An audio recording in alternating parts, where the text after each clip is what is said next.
সুপ্রিয় শিক্ষার্থী, অনলাইন ভিত্তিক শিক্ষা কার্যক্রমে তোমাদের স্বাগত। আজ আমরা শিখব সূচক এবং লগারিদম থেকে কিভাবে সূচকীয় রাশির সমাধান করতে হয়। তো চলো শিক্ষার্থীরা কিভাবে সূচকীয় রাশির সমাধান করতে হয়। সূচকীয় রাশির সমাধান করতে গেলে আমাদের বেসিক কিছু বিষয় খেয়াল রাখতে হবে। যেমন একই জাতীয় রাশি বা একই জাতীয় পদের ভাগের ক্ষেত্রে পাওয়ারে বিয়োগ,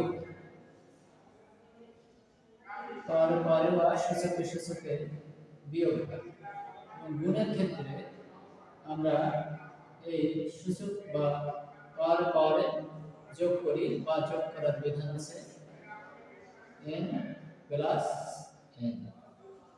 তো আরো কিছু বিষয় জানতে হবে, সেটা হচ্ছে যে ধরো a পাওয়ার রুট, এটাকে যদি আমরা সূচক আকারে নিই তাহলে কি হবে a পাওয়ার হাফ, এবং রুটের ভিতরে যদি কোনো কিছু থাকে আমরা একটা ঘনমূল নিলাম, বা অন্য কোনো কিছু যদি থাকে আমরা ধরে নিলাম ঘনমূল হলে পাওয়ার কি হবে 1/3, বা যদি n মূল হয় তাহলে এটা সূচক হবে a পাওয়ার 1/n।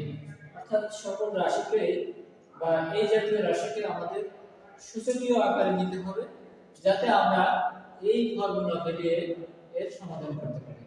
আর কিছু বিষয় আছে যেগুলো আমাদের জানতে হবে, যেমন ধরো a পাওয়ার 0 সমান 1, অর্থাৎ যে কোনো কিছু পাওয়ার 0 হলে তার মান 1 হবে, এবং পাওয়ার যদি নেগেটিভ হয়, ধরো a পাওয়ার -1 ইকুয়াল 1/a, অর্থাৎ যার পাওয়ার -1 হবে সেটা 1/a। অর্থাৎ a পাওয়ার যদি -n হয় তাহলে 1/a টু দি পাওয়ার। তো প্রিয় শিক্ষার্থী, আমরা যদি এই সকল জিনিসগুলো বিষয়ে আমাদের ধারণা থাকে তাহলে যে কোনো সূচকীয় রাশির সমাধান করতে আমাদের সহজ হয়ে যাবে। তো আশা করি এগুলি তোমরা মনে রাখবে এবং খাতায় লিখে নিতে পারো। আমরা কি জানলাম? ভাগের সময় পাওয়ারে বা সূচকে বিয়োগ হয়, গুণের সময় সূচকে যোগ হয়। তবে একটা জিনিস লক্ষ্য রাখতে হবে, যেন একই ভিত্তি হয়। যদি এমন হয় তাহলে কিন্তু শিক্ষার্থীরা সেক্ষেত্রে পাওয়ারে বা সূচকে যোগ বা বিয়োগ কোনো কিছুই হবে না। দেখো এখানে আমাদের ভিত্তিটা কিন্তু একই নেই, কাজে এক্ষেত্রে আমরা এই সূচকে কিন্তু আমরা বিয়োগ বা গুণ দিতে পারবো না। এবং আরো কি, যদি রুট থাকে সেক্ষেত্রে পাওয়ার হাফ হবে, যদি ঘনমূল থাকে তাহলে 1/3, যদি n মূল থাকে তাহলে পাওয়ার 1/n, কোনো কিছুর পাওয়ার 0 মানে 1, এবং কোনো কিছুর পাওয়ার -1 মানে 1/60, কোনো কিছুর পাওয়ার -n মানে 1/n। তো সেক্ষেত্রে এইসব বিষয় যদি আমরা মনে রাখি তাহলে যে কোনো সূচকীয় রাশির সমাধান করতে তোমরা খুব সহজেই করতে পারবে। চলো আমরা কিছু সূচকীয় রাশির সমাধান করে থাকি, এবং a পরের power n -1 by 2 to the power n -1, এটা সমান আমরা প্রমাণ করব 2 to the power n plus 1। তো এটাকে যদি আমরা প্রমাণ করতে চাই তাহলে আমরা প্রথমে বাম পক্ষ লিখলাম, এটাকে আমরা এখানে বাম পক্ষ লিখে দিলাম, আমরা ডান পাশটা লিখে মুছে দেব। তো আমরা এটাকে 4 কে লিখতে পারি 2 স্কয়ার তার পাওয়ার n -1 নিচে 2 পাওয়ার n -1। তো প্রিয় শিক্ষার্থীরা, সূচকীয় রাশির ক্ষেত্রে পাওয়ার ইন্টারচেঞ্জ করার বা সূচক চেঞ্জ করার সুযোগ আছে, মানে উপরটা নিচে নিচেরটা উপরে আমরা দিতে পারি। তাহলে দিলে কি হবে, আমাদের একটা উপরে একটা a square minus b square সূত্র করে দেব। সেক্ষেত্রে আমরা এই সূচকটাকে ইন্টারচেঞ্জ করে দেব, 2 পাওয়ার n তার স্কয়ার মাইনাস 1 এর স্কয়ার আমরা ইচ্ছা করলে দিতে পারি, দিলাম কারণ আমাদের একটা সূত্র তৈরি হয়ে গেল। তো এই সূত্রটা তোমরা জানো যে a square minus b square. তো a square minus b square সূত্র তোমরা নিশ্চয়ই জানো যে a plus b into a minus b। তাহলে এটা প্লাস এটা ইনটু এটা মাইনাস এটা। তো 2 to the power n plus 1 into 2 to the power n minus 1 নিচে 2 to the power n minus 1। তো আমরা এটা কেটে দিলাম, থাকলো 2 to the power n plus 1। আমাদের প্রমাণ যেটা সেটা হয়ে গেল। তো শিক্ষার্থীরা এভাবে তোমরা সূচকের রাশি অর্থাৎ সূচক চেঞ্জ করে পরিবর্তন করে উপরটা নিচে নিচেরটা উপর দিয়ে এভাবেও অনেকগুলো সূচকের রাশি আছে যেগুলো তোমরা খুব সহজে সমাধান করতে পারো। তো পরবর্তীতে দেখি আমরা পরবর্তী রাশির সমাধানটা কিভাবে করা যায়। আরেকটি বীজগণিত সূচকের রাশি আমরা লিখলাম। ধরো ab x এর পাওয়ার a x এর পাওয়ার b গুণন bc x এর পাওয়ার b x এর পাওয়ার c গুণন ca x এর পাওয়ার c x এর পাওয়ার a। আমরা এই সূচকীয় রাশিটির সমাধান করব। তো আমরা সূচকীয় রাশির যে সাধারণ যে সূত্রগুলো আমরা বা বৈশিষ্ট্যগুলো আমরা যা করতে পারি, যে বিষয়ে আমরা ধারণা লাভ করলাম সেই বিষয় থেকে আমরা লিখতে পারি যে x এর পাওয়ার a x এর পাওয়ার b তার পাওয়ার 1/ab। কারণ আমরা এই বিষয়ে আমরা জ্ঞান লাভ করেছিলাম যে রুটের ভিতরে যদি n হয় তাহলে আমরা পাওয়ারটাকে 1/n আকারে লিখতে পারি। সেই সূত্রটি প্রয়োগ করে আমরা এই পদটিকে a আকারে প্রকাশ করব।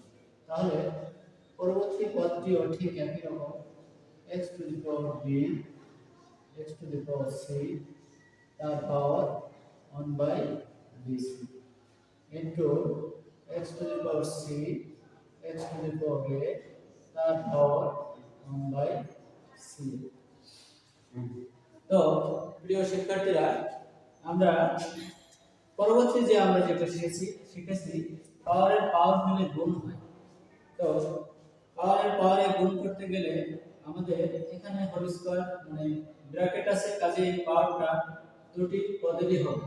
সেক্ষেত্রে আমরা কি করব, এই পাওয়ারটাকে আমরা গুণ করে দেব। অর্থাৎ x এর পাওয়ার যদি আমরা এটাকে গুণ করি a গুণ 1/ab তাহলে a কেটে গেল, থাকে 1/b 1/b।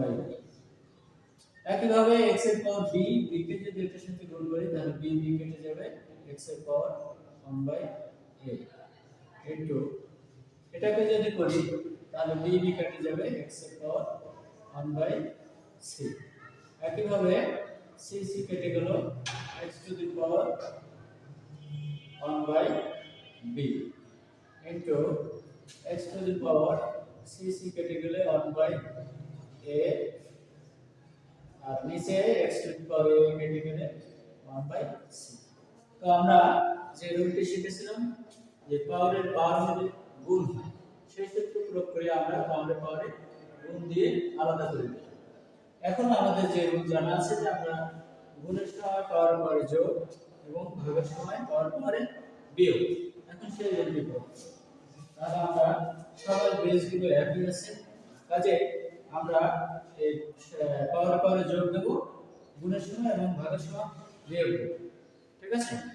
তো এখন আমরা বেসটাকে নেই, এগুলো গুণ আছে কাজে আমরা যোগ করে দিই 1/b 1/c plus 1/a minus ভাগগুলো সব বের করে দেব 1/a minus 1/b minus 1/c। তো দেখো শিক্ষার্থীরা যে আমাদের সূচকগুলো যোগে বিয়োগে সব কেটে যাচ্ছে, কেটে গেলে x এর পাওয়ার 0। আমরা শিখেছিলাম যে কোনো কিছুর পাওয়ার 0 মানে তার মান 1। তো এই রাশিটির মান আমাদের 1 হলো। তো শিক্ষার্থীরা আমরা এইভাবে যে কোনো সূচকীয় রাশির সমাধান করতে সক্ষম হব যদি আমাদের সূচকীয় রাশির যে সাধারণ গুণাবলীগুলো আছে সেগুলো সম্পর্কে আমার ভালো ধারণা থাকে। তো শিক্ষার্থীরা এইভাবে তোমরা যে কোনো সূচকীয় রাশির সমাধান করতে পারবে। তো আমরা আরো একটি সূচকীয় রাশির সমাধান করব। সেই সূচকীয় রাশিটি x এর পাওয়ার a x এর পাওয়ার a x এর পাওয়ার b ইনটু তো যে সূচকীয় রাশিটা ছিল আমরা এটা স্পর্শ বিধায় আবার পুনরায় লিখে দিই x এর পাওয়ার b ইনটু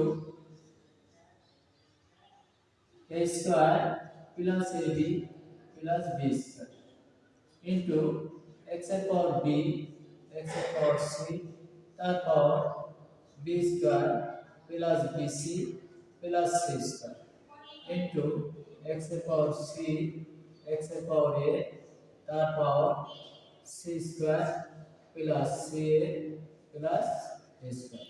তো এই রাশিটিও আমরা সমাধান করব। এই রাশিটির সমাধান করব কিভাবে? আমাদের সূচকীয় রাশির যে বৈশিষ্ট্য আছে বা আমরা যে রুলগুলো ছোটখাটো রুলগুলো শিখেছি সেটি প্রয়োগ করে এই রাশিটি সমাধান করব। তো প্রিয় শিক্ষার্থীরা, আমরা বলেছিলাম যে ভাগের সময় পাওয়ারে বা সূচকে বিয়োগ হয় এবং পাওয়ার হলে গুণ হয়। তো প্রিয় শিক্ষার্থীরা লক্ষ্য রাখবে, কখনো পাওয়ারে গুণটা আগে করলে সুবিধা হয়, কখনো পাওয়ারে বিয়োগ বা যোগটা করলে সুবিধা হয়। তো শিক্ষার্থীরা, আমরা যদি এই ক্ষেত্রে পাওয়ার গুণ না দিয়ে পাওয়ারটা বিয়োগ করি তাহলে a b, তারপরে যদি গুণ করি তাহলে আমাদের একটা সূত্র পড়ে যায়। কাজে এই বিষয়গুলো আমাদের খুব সিনসিয়ারলি ভাবে লক্ষ্য রাখতে হবে যে কখন আগে বিয়োগ করলে সুবিধা হবে এবং কখন আগে পাওয়ার গুণ করলে সুবিধা হবে। এক্ষেত্রে আমরা পাওয়ার আগে বিয়োগ দিয়ে দিলে a square plus ab plus b square into x এর পাওয়ার এটা বিয়োগ দিলে b মাইনাস c তার পাওয়ার b square plus bc plus c square. একইভাবে x এর পাওয়ার c মাইনাস a তার পাওয়ার c square plus ca plus a square. দেখো শিক্ষার্থীরা, এখন পাওয়ার যদি আমরা গুণ করি, এটা গুণ করলে আমরা যদি গুণ আকারে লিখি a b a square plus ab plus b, তো আমাদের a কিউব মাইনাস b কিউবের যে সূত্রটি সেটি পড়ে যায় x এর পাওয়ার a cube minus b cube. একইভাবে এই পাশে আরেকটি সূত্র পড়ে গেছে x এর পাওয়ার b cube minus c cube into এখানেও দেখো শিক্ষার্থীরা a minus b square plus ab plus b square, তো c cube minus a cube. তো এখন দেখো আমাদের গুণ আছে, গুণের ক্ষেত্রে সূচকে যোগ হয়, তাহলে সেটি প্রয়োগ করি a cube minus b cube plus b cube minus c cube plus c cube minus a cube. তো দেখো শিক্ষার্থীরা, এখানে সবগুলো কেটে যায়, কেটে গেলে x এর পাওয়ার 0। তোমরা জানো কোনো কিছু পাওয়ার 0 মানে মান। তো আমাদের এই সূচকীয় রাশিটির মান 1। তো শিক্ষার্থীরা, এইভাবে তোমরা সকল বীজগণিত সূচকীয় রাশির সমাধান করতে পারবে। তো শিক্ষার্থীরা ভালো থাকবে, দেখা হবে আবার কোনো ক্লাসে।